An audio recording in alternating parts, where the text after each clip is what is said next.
Bienvenue à un nouveau numéro de la revue d'actu de journaux paru du 4 au 10 septembre 2022. Débutons avec le quotidien privé Mouria, numéro 185 du vendredi 9 septembre 2022, page 3. Niger lutte contre le terrorisme, la politique de la carotte et du bâton de Mohamed Bazoum. Selon le journal, c'est pratiquement la première moisson des vertus de la main tendue du président Mohamed Bazoum que le pays vient de récolter avec la libération de l'otage américaine selon Tennyson.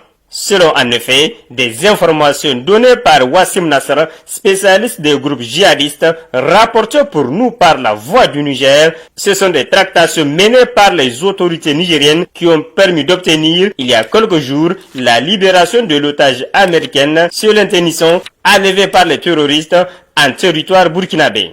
Quant à la roue de l'histoire, numéro 1122 du 8 septembre 2022, page 5, titre. Sommet de l'Agra à Kigali, le président de la République Mohamed Bazoum défend l'initiative 3N.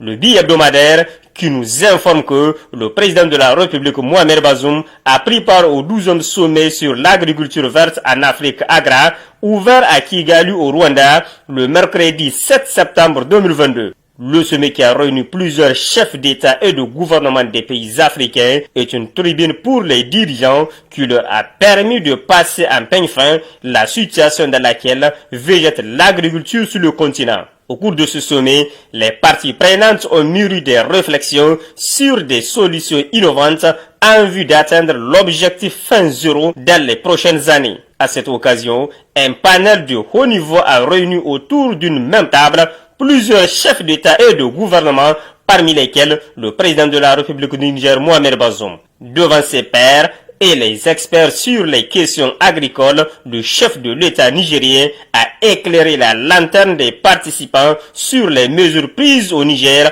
afin de booster la production agricole et la sécurité alimentaire au Niger. Le plan d'action 2021-2025 de l'initiative 3N opérationnalise la feuille de route de la transformation des systèmes alimentaires. C'est dans ce cadre que j'ai des orientations et mesures à mettre en œuvre, a souligné le chef de l'État, Mohamed Bazoum. De son côté, l'hebdomadaire Le Potentiel, dans sa livraison numéro 51 du 6 septembre 2022, page 3, nous parle de la convocation par le Premier ministre du Conseil national de dialogue politique.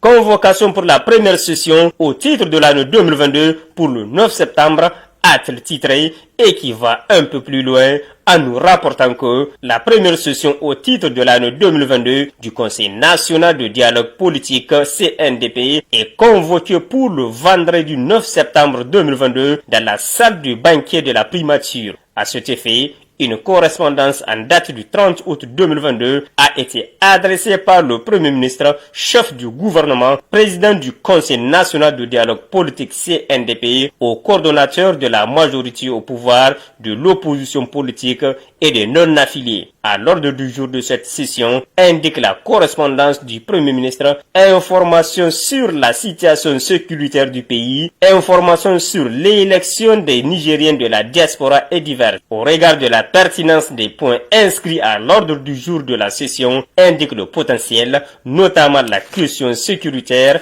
qui demeure une grande préoccupation pour la population nigérienne. Certainement que l'opposition politique fera preuve de responsabilité pour participer activement à cette réunion. Indépendant Plus, numéro 315 du 7 septembre 2022, page 2, éducation. Faire face aux défis du secteur, titre le journal qui nous fait savoir que la région d'Agadez accueille la rencontre annuelle des cadres du ministère de l'Éducation nationale dans un contexte de réforme du secteur engagé sur l'impulsion du président de la République Mohamed Bazoum. La réunion annuelle des responsables centraux et déconcentrés du ministère qui vise à faire le bilan des actions réalisées dans le secteur doit se pencher véritablement sur les défis à court, moyen et long terme du système éducatif nigérien à la base, écrit Indépendant Plus, qui ajoute également que les défis sont énormes lorsqu'on considère les statistiques rappelées par le secrétaire général du ministère de l'Éducation nationale à l'ouverture de la dite réunion. Selon le programme de transition du secteur de l'éducation et de la formation population, plus de 54% des Nigériens ont moins de 15 ans, alors que la population est estimée à 24 millions, soit près de 850 000 enfants en âge d'aller au CI à la rentrée scolaire prochaine 2022-2023, a fait savoir Zidane Mohamed. Cérémonie de remise officielle du prix d'excellence et du mérite aux meilleurs élèves et aux meilleurs enseignants. La Fondation Nour, en partenariat avec les ministères de l'Éducation nationale et de la formation, stimule la réussite scolaire,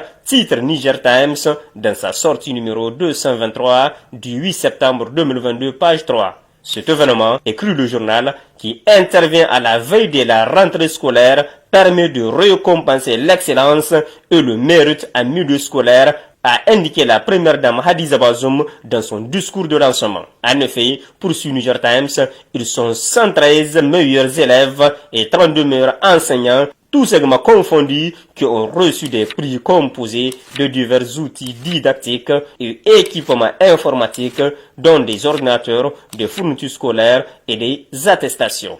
Lui, le journal Le Troisième Œil, numéro 400, daté du 7 septembre 2022, titre Mohamed Bazoum, Issouf Mamadou, le dieu qui fait souffrir l'opposition. Pour le journal, il souffre les opposants au régime de la Renaissance.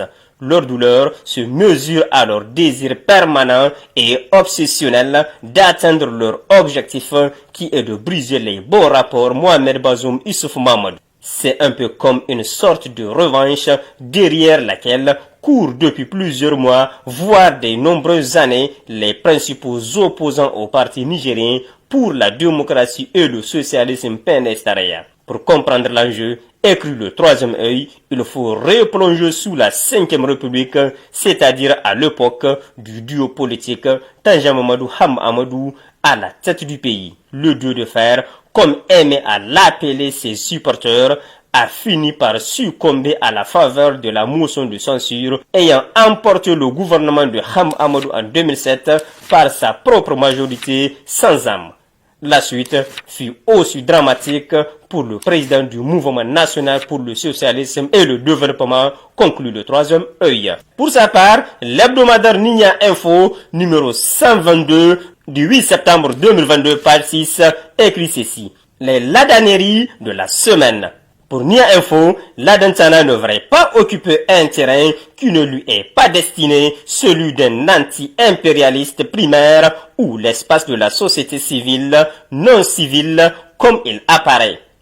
Il n'a rien à voir avec les Tchangari, les Nuhu Arzika, dont l'action de contrôle citoyen de l'action publique est reconnue par le président Mohamed Bazoum, qui les écoute et s'efforce de prendre en compte les considérations dans ce qu'elles ont de juste et réaliste. La vie, ce n'est pas moi ou rien. Pourquoi l'Adam veut-il jouer un rôle dans cette comédie qui ne lui sied pas? Se demande Nia Info, qui souligne aussi l'Adam n'a pas hésité à sacrifier Ham Amadou, son presque ami d'enfance, pour être ministre d'État quelque part.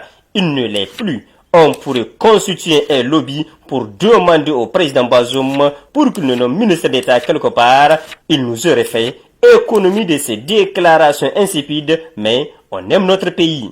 Les faits sont réels, c'est le titre du journal Niger Inter Hebdo dans son numéro 78 du 5 septembre 2022, page 2. Selon le journal, dans la pratique journalistique au Niger, la tendance vers la propagation des fausses nouvelles est en passe de devenir la norme. Pourtant, dans ce noble métier, il y a un principe qui lui est confère un cachet scientifique. C'est bien celui-ci. Les faits sont sacrés, les commentaires sont libres. En vertu de ce principe, écrit le journal, le journaliste doit respecter les faits, il ne les déforme pas tout comme il ne les invente pas.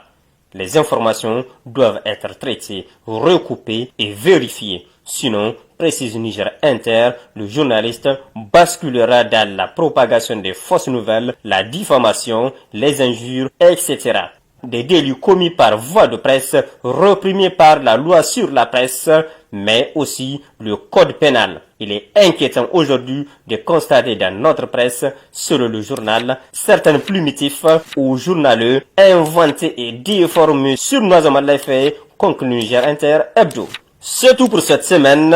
Au revoir et à la semaine prochaine, Inch'Allah, pour un nouveau numéro de la revue d'actu de journaux du pays.